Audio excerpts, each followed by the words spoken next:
tingin ko sanay na sila. Alam nila kung paano patakbuhin yung ganitong sistema. More specifically yung sa confidential funds. Sinadya man o hindi, alam nila yung gagawin nila. Yun lang ang aking opinion tungkol dito.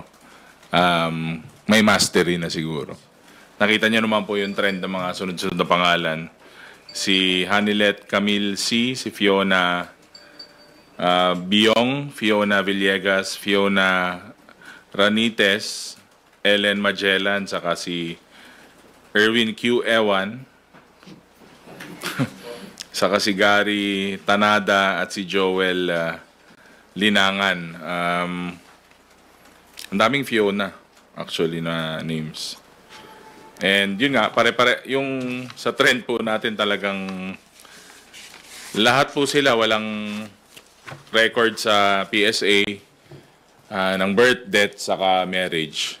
Pero sabi ko nga po, maganda rin po na tignan natin yung mga number po, yung 600 plus na meron pong records.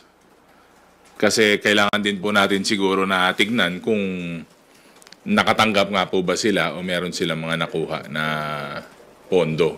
Para hindi lang yung mga walang pangalan. So, we will look into that as part po ng